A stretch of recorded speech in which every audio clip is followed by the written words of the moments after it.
ng medyo mahaba kagabi. So, thank you. Magbigay lang ako ng update sa inyo sa nangyayari sa taas. Magbigay lang ako ng update sa nangyayari sa taas. So, hindi ko na lang din banggitin yung mga pangalan kasi nag-request din yung mga patients na huwag banggitin yung mga pangalan nila. So, ang isang patient, may clearance na siya. Ang decision niya is umuwi muna sa kaibigan niya. Natatakot siya umuwi sa sarili niyang bahay. So, ang decision niya, pag-discharge niya dito, ay pupunta siya sa kaibigan niya. Doon muna siya titira. And then yung isang patient, waiting siya for discharge. At ang sabi sa kanya ng private doctors niya ay lumipat siya ng hospital. So, yun yung gagawin para sa kanya. Dahil po, bakit po lumipat?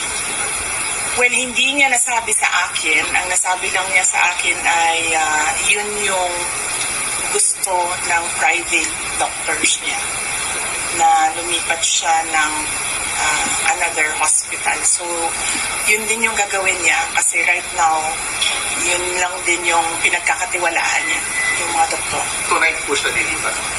Nag-aantay siya na kanyang discharge and clearance. Yung contempt order kay Atty. Zalaika Lopez, dapat po matatapos yun today. Ano pong balitan? Na-extend po ba or hindi na, nag-lapse na? Malamang siguro wala na yon kasi nag-aantay na lang yung lawyer dito sa taas na clearance from all the offices concerned. So, likely baka considered as nag-lapse na yon. But ang gusto lang talaga ng lawyer is merong document na nagsasabi na cleared na siya.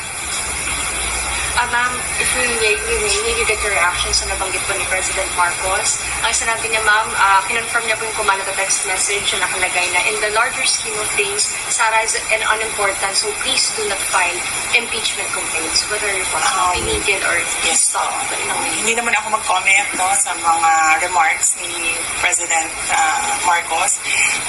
But sorry, may nakalimutan ako na update sa taas. Gustong ipaabot nung dalawang patients ang pagpapasalamat niya sa inyo, sa media, kasi binantayan niyo daw sila at hindi niyo sila iniwanan.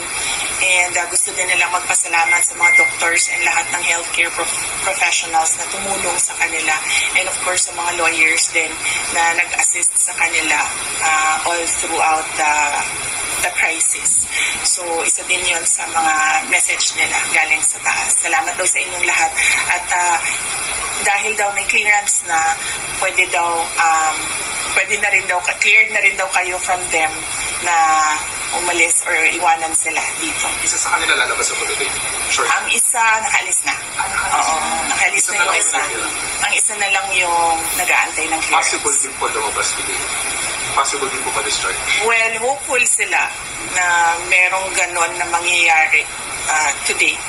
Pero I think meron ng assurance ang lawyers na mangyayari yon ang kanyang clearance and discharge today. So, nagpapasalamat. Kaya nagpadala na rin siya ng pagpapasalamat dito sa media, sa inyong lahat, sa pagbabantay, pagtulong at pagprotekta sa kanila. Sorry, NBI investigation, December 11. Pupunta po kayo?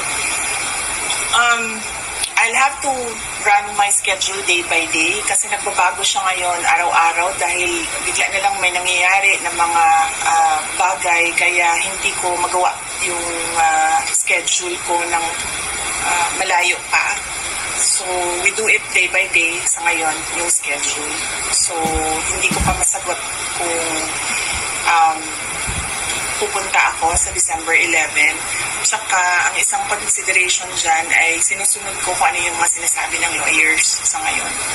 So, ano yung sasabihin or ano yung advice ng lawyers, yun yung gagawin ko. How about the good government hearing, committee hearing? Yes, oo. Nag-express kasi yung isa, dalawa, tatlo. Nag-express yung tatlong mga resource persons from the Office of the Vice President that they really feel safer and medyo kumakalma sila kung nandiyan ako. Ang worry ko lang is right now, wala na kasi kaming chief of staff. Affected din yung assistant chief of staff ng office. So ako na lang talaga yung naiwan sa opisina to do everything. And meron ding mga year-end activities ang office. Meron din kaming mga Thanksgiving activities. Meron kaming budget utilization review dahil merong mga budget na kapag hindi nagamit, nag-lapse yan by December 31, as well as yung planning for January 1 kasi bago na yung budget by January 1. And kung nakikita nyo, December na bukas, so we have just 1 month to do all those things. So, yun lang naman yung problem ko. Yan pala dito kayo ng comment regarding po sa sinabi po ni Congressman Jay Bongbong na kung hindi lang daw po kayo maagang nag-ambisyon na mag-presidente, tahimik daw po ang lahat.